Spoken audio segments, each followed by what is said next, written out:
back to Food Master. This is the Artmaker.Art Manga.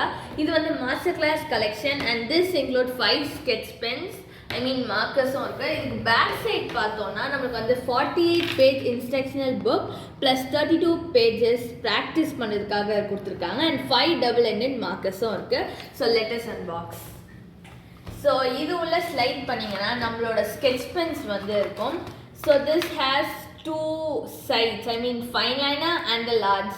இது வந்து நல்ல fine strokes போட நமக்கு ஹெல்ப்ஃபுல்லா இருக்கும். அதுக்கு அப்புறம் இது வந்து நல்ல திக்கா strokes போடவும் நல்லா இருக்கும். And உள்ள என்ன இருக்குன்னு பார்த்தலாம். So this is how the booklet looks like. So open பண்ணா manga contents எப்படி வந்து நம்ம draw பண்ணதுக்கு யூஸ்ஃபுல்லா இருக்கும் அதெல்லாம் கொடுத்திருக்காங்க. Instructions, face எப்படி வரையறது, எப்படி பென்னை பிடிக்கிறது, இந்த ஃபேஸ் ஸ்ட்ரோக்ஸ் அது எல்லாமே இருக்கும். Mouth shapes all of stuffs and eyes எப்படி எமோஷன் ஃபீலிங்ஸ் எப்படியெல்லாம் நம்ம இது பண்ணலாமா அதெல்லாம் கொடுத்துருக்காங்க. அதுக்கப்புறம் நம்மளோட பேஜ்லாம் இதுதான் இருக்கும். ஸோ நான் வந்து ட்ரை பண்ணது இது நல்லா இருக்கா நல்லா இல்லையான்னு நீங்கள் கமெண்ட்ல செக்ஷனில் சொல்லுங்கள். And by the way don't forget to subscribe our channel. Bye.